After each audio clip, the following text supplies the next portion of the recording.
வணக்கங்க. நீ நம்ம பார்க்க போகிற படம் என்னன்னு பார்த்தீங்கன்னா DC take it easy. DC take it ஈஸியா? சாரி. இந்த படத்தோட கதாநாயகர் பார்த்தீங்கன்னா லோகேஷ் கனகராஜுங்க. எப்பவும் போல் அவர் ஆக்டிங்கை சொல்லவே முடியாது. ஏன்னா இதுதான் அவருக்கு ஃபஸ்ட்டு படம்.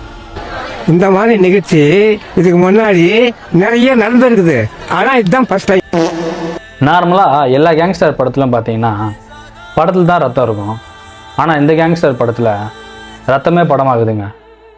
துண்டு பீடி எல்லாத்துலேயும் பிடிக்கிறாங்க. Smoking is injurious to health அப்படின்னு சொல்லிட்டு படத்துலேயே சொல்கிறாங்க. ஆனால் படத்தில் வரும் துண்டு பீடியும் சிகரெட்டும் ஆகுதுங்க. அதனால் இது சின்ன பசங்க யாருமே பார்க்கக்கூடாதுங்க. இந்த படத்தோட ஒன்லைன் சொல்லணும்னா, ஒரு பையனுக்கு படிக்கிறதுக்காக காசு தேவைப்படுது. அவங்க அப்பாவை போலீஸ்காரங்களாம் சேர்ந்து சாவ வச்சுருவாங்க. அதுக்கு போலீஸ்காரங்களை பழி வாங்கி அந்த போலீஸ்காரங்கிட்ட காசை பிடிங்கிறதுன்னு போய் அந்த பையன்கிட்ட கொடுக்குறாங்க கதையை. ஆனால் உங்களுக்கு ஃபர்ஸ்ட் ஹாஃப் ஒன்றுமே புரியாது, செகண்ட் ஹாஃப்பும் பார்த்தாலும் ஒன்றுமே புரியாது. அதாவது லோகேஷ் டைரக்ட் பண்ணுற எல்லா படத்துலையும் லோகேஷ் யூனிவர்ஸ் வைப்பார்.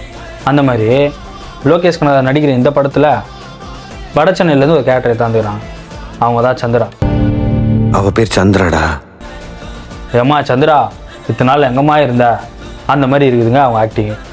அந்த படத்துக்கு அவங்களோட ஆக்டிங் தான் கீ ரோலாகவே இருக்குது. சந்திரா யூனிவர்ஸ், இனிமேல் சந்திரா யூனிவர்ஸ்னு கூப்பிடுங்க. சந்திரா புகழ் வாழ்க. Moral of the story is, நீங்கள் இந்த படத்துக்கு போகாததும் உங்களோட விருப்பம்.